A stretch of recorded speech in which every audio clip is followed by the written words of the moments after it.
Hi everyone, it's Ren here. Good to see you guys. I am making a second video in 2 days. What is going on? I don't know, but we're gonna see what happens. I had this friend. I have a friend, a very wise, intelligent man called John, who recently expressed some doubts as regards the doctrine, famous and infamous doctrine by Nietzsche, about what is called the eternal return of the same. Hopefully some of you or most of you have heard of this particular doctrine. Some of you might be familiar with it, others might not be very familiar with it. So in the most simple terms, the way in which it is articulated is this idea that every situation that happens in the world repeats itself eternally and infinitely throughout time. And it is true that for a lot of people who are interested in philosophy, this is a difficult doctrine to accept. And John himself, who is philosophically very acute reader, explained on his blog that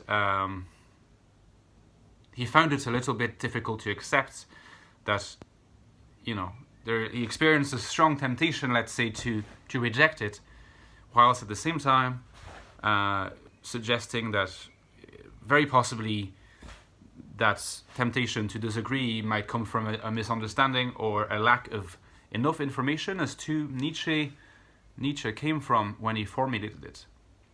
And so in this video, I will offer you, let's say, potentially a somewhat original interpretation of how I see the eternal return of the same doctrine. I think that if you look online, you will probably have videos that explain it too, and maybe they do it better. They probably do it better. Probably do it in a more structured way, and obviously I encourage you to consult these videos if you're interested in this topic, because as you probably can guess based on my previous video, I think that from now on, really the videos that I'm going to make are going to always be, to a certain extent, made from the point of view not only of entertaining, but of building as well, which means that I want to see my videos as part of my own ongoing projects. I don't want to make them simply to entertain or to get attention, but to have a discussion based on points that I have been mulling over and that are only my opinion, but they're points that I'm working out myself, so I'm also excited to share these insights. And it's not innocent that I've decided to talk about this topic of the eternal return of the same, because despite the fact that it is so famous in name, first of all, so many people don't really know what it's about. Then you have all the people who know what it's about but find it hard to believe that Nietzsche could have defended such an absurd and, superficially at least, counterintuitive doctrine. And thirdly, I want to really focus on this question, because despite all of this misunderstanding and this incredulity, I believe that this question of the eternal return of the same is, if looked at from a certain angle, and keeping in mind Nietzsche's aphoristic style, very evocative style, and sometimes his penchant for very forceful writing that seems literal but is never really as literal as you think. It always evokes more than it literally asserts, and so is, eternal return is explored a lot in Zarathustra, which is a work, in many ways, a work of poetry. So you always have to keep in mind that these are images that are to be interpreted.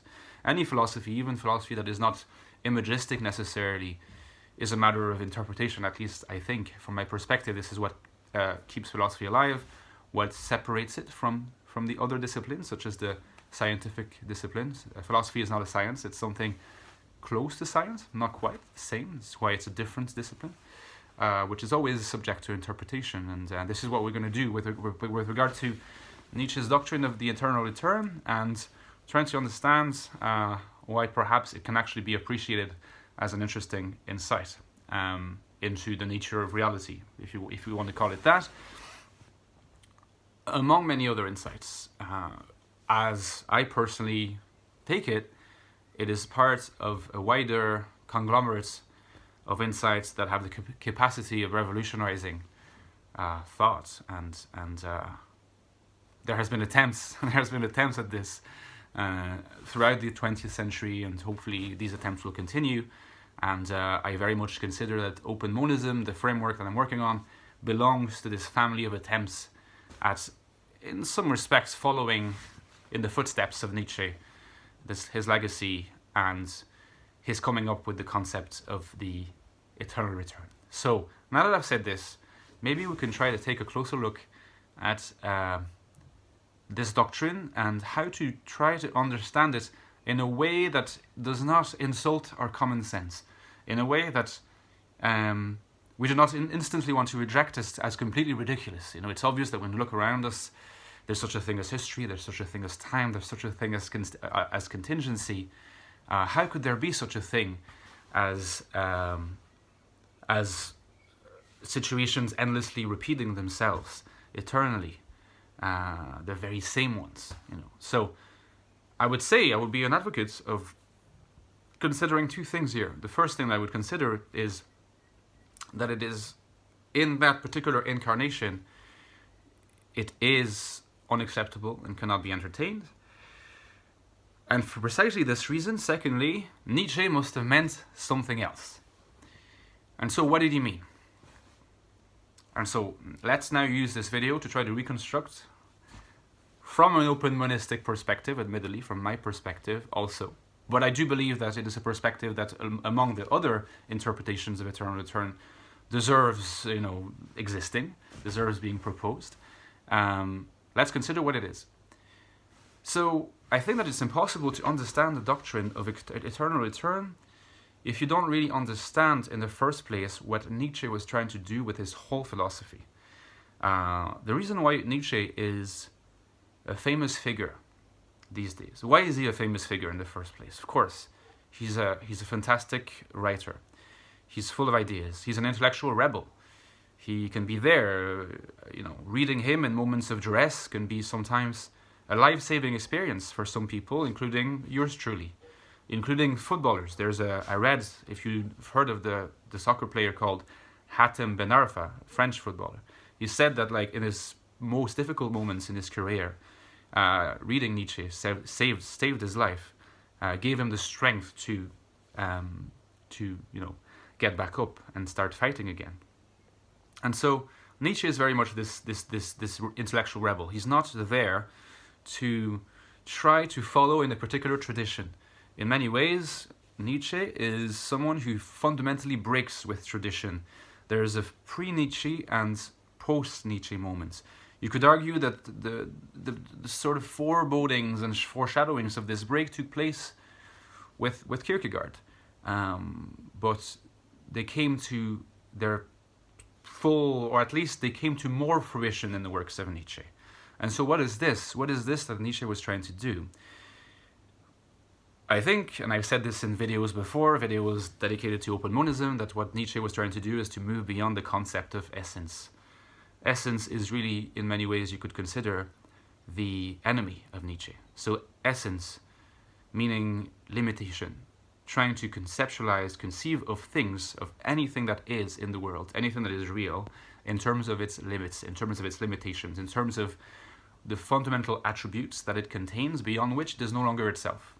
We conceive of a thing as what it is and not as something else. And so essence, in a way, is a way of conceiving of entities by limiting them in relation to other ones. For Nietzsche, this is of tremendous significance in the history of philosophy. It's abstract, but precisely because it is abstract, it's something that we tend to take for granted. Whereas it actually has a particular date in the history of philosophy, which, in this case, we're not just talking about the history of the discipline of philosophy, which is nowadays so, in many ways, so technical, academic, perhaps dry and inaccessible to some people. I'm really thinking about the history of Western philosophy in terms of the history of Western thought, in terms of the history of how we think, not just how we think when we're thinking about philosophical topics, but how we think when we're thinking about anything whatsoever. And this moment in the history of philosophy obviously happened in the 17th century with Descartes, who is a French philosopher, fellow Frenchman, I should say, not a contemporary of mine. No. My life does not endlessly recur in the way that some people might want to reject Nietzsche's idea. I was not there when Descartes wrote his different works, his concept of the ego cogito, in terms of the ego, human subject as a thinking substance. But this is the moment when the commitment to essence became prevalent and began to percolate into the ordinary understanding of things, the ordinary language of human beings. When you talk about something that is subjective, or when you talk about objective reality, you are already in a certain mode, a certain register of thought that subscribes to this separation between object and subject, meaning that you consider object and subject as individual essences. The subject, which is the human subject, is usually conceived as having certain attributes that we all know: consciousness, self-consciousness, thought, and independent substance. Well, this is what Nietzsche combats. And it is true that from this perspective, if you take this concept of subject and essence and subject, inherited from Descartes, but still very much the way we think up to the present day, there's a reason why Nietzsche was someone who saw far ahead. We still talk about things that are objective and subjective. Nietzsche's point was not necessary to say that that mode of reasoning in terms of objectivity and subjectivity was wrong. It's all a matter of perspective. There's many perspectives that are available to access not so much what you can call truth, but what Heidegger would call the unconcealment of things and beings. The unconcealment, truth as unconcealment, not truth as semantic truth, not truth as the confirmation of a proposition vis-a-vis an event that does take place. And so Nietzsche is, for that regard, also in that regard, one of the fathers of what we call perspectivism in philosophy. The idea that the way that being unfolds is perspectival. It's a matter of perspective. But here, perspective means something you can imagine much more profound than the mere idea or mere opinion that people may have in a conversation. That's not what perspectivism means. In any case, you have this Cartesian legacy, which is still very, very much alive today. Nietzsche tried to combat it. Heidegger tried to combat it. Sartre reinstated it, unfortunately, I think, by making the teachings of Nietzsche and Heidegger a little bit superficial, became a bit more famous than them, at least more than Heidegger, at the price of a superficial understanding of those teachings, and I think at the price of falling back perhaps into the essential mode of thinking. Not that Nietzsche's and Heidegger's work would be enough to move beyond that mode of thought, or to discover that other perspective, which is founded not upon the object-subject relation, but perhaps something else. Perhaps there are many ways of apprehending something else. And for Nietzsche, as you might know, this something else is what he called will to power. And will to power is not something that has to be understood in rather crude and vulgar terms as this inherent desire that human beings have of crushing other people for their own benefits. This is obviously very, very far from what Nietzsche envisaged. What Nietzsche means by will to power is that insofar as anything is, that thing in some respect is a will to power. We'll remain focused on human beings in this video because that is what interests us the most in this case. I should just make a very quick remark here, is to point out the fact that when we say that from the point of view of the objective world, the eternal recurrence of the same makes no sense, because that's not how objective reality unfolds across time. This is already an unintelligible proposition from the intellectual and conceptual apparatus that Nietzsche operated with this concept of the will to power, because he's not thinking in terms of the objective world, since the objective world is always conceived of by opposition to the subjective world, which is the subject, which is the essence, which was rejected. Okay? So I think this is perhaps also a little bit my thesis, but that this replacement which is not really a replacement. It's a kind of a kind of crude way of portraying the situation. But let's call it the alternative perspective that Nietzsche thought about. Nietzsche proposed as an alternative to the human ego, the subject, the essence, the delimited subject. Proposed the will to power. Fundamental difference between the subject and will to power is that will to power means, at the most basic level,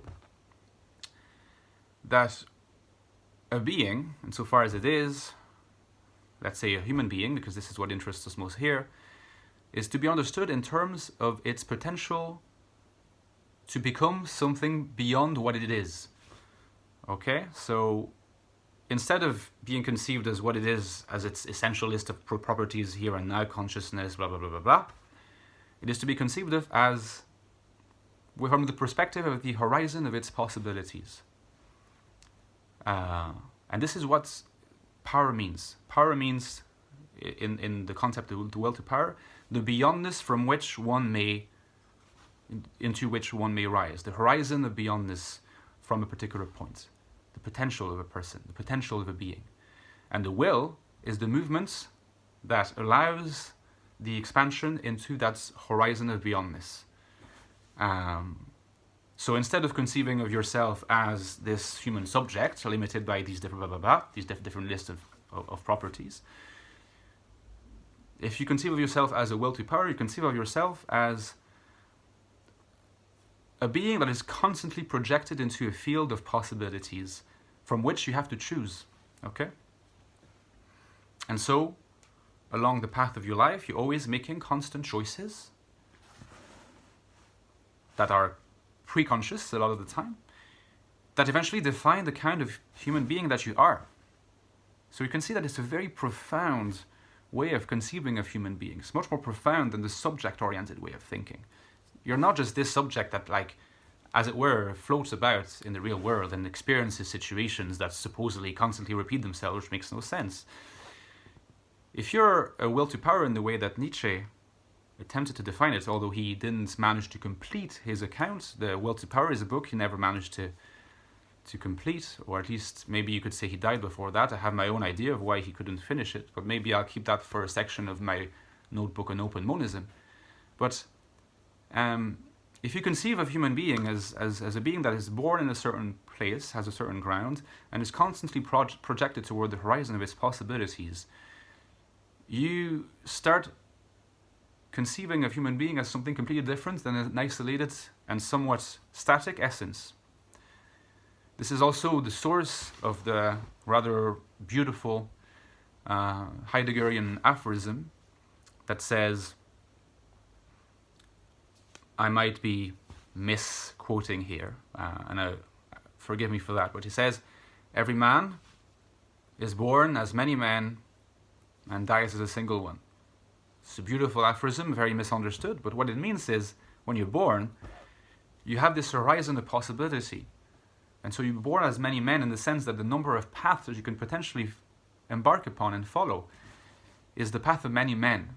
You're going to die as a single one. You're going to die at the event of your death. You'll die as the man who has, or the woman, the person who has followed the path that they chose to follow. In a way, the actualization of your whole life takes place in the moment of its termination as death. This is where the potentiality of the horizon of possibilities no longer exists. But in this context, in this completely reimagined conception of what human being is in its innermost core, what could this mean then, the eternal return of the same? Well, perhaps what it means is precisely that we're not really talking about an objective world, because that's not how Nietzsche himself thought about human being at this point. Eternal return is not something that lies outside and is something objective. That's not the right way of thinking about it.